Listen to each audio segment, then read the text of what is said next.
வணக்கம், இது பிராண்டி செய்திகள். 2026 தமிழக தேர்தல் களம் இப்போது டெல்லி வரை பற்றி எரியத் தொடங்கிவிட்டது.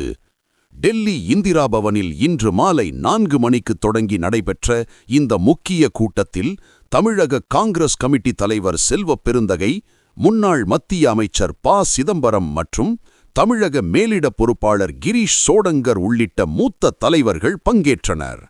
கூட்டத்தில் விவாதிக்கப்பட்ட 3 முக்கிய அம்சங்கள்: அதிகார பங்கு, பவர் ஷேரிங்.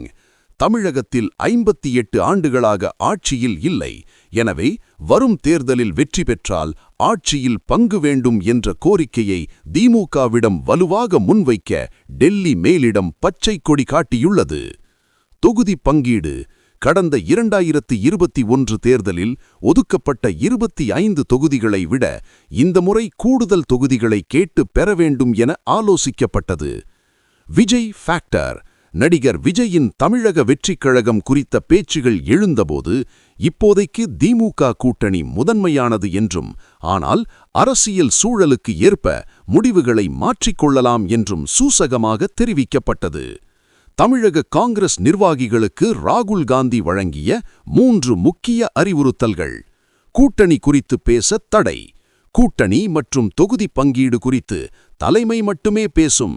நிர்வாகிகள் அல்லது தொண்டர்கள் ஊடகங்களில் முரண்பாடான கருத்துக்களை தெரிவிக்க கூடாது என வாய்மொழி உத்தரவு, கேக் ஆர்டர் பிறப்பிக்கப்பட்டுள்ளது.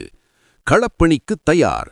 ஆட்சியில் பங்கு வேண்டுமென்றால் காங்கிரஸ் பலமாக இருப்பதை நிரூபிக்க வேண்டும். எனவே இப்போதே கிளை கமிட்டிகளை பலப்படுத்தி தேர்தல் பணிகளை தொடங்குங்கள் என அறிவுறுத்தப்பட்டது.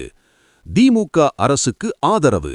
அதே சமயம் மதவாத சக்திகளை தடுக்க திமுக தலைமையிலான இந்தியா கூட்டணி ஒற்றுமையாக இருப்பது அவசியம் என்பதையும் ராகுல் காந்தி வலியுறுத்தியுள்ளார்.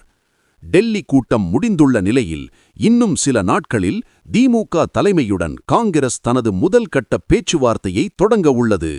அதிகார பங்கு என்ற காங்கிரசின் பிடிவாதத்திற்கு திமுக பணியுமா அல்லது தமிழக அரசியலில் புதிய கூட்டணி உதயமாகுமா? தொடர்ந்து இணைந்திருங்கள். இது பிராண்டி செய்திகளுக்காக உங்கள் பிராண்டி கிரி.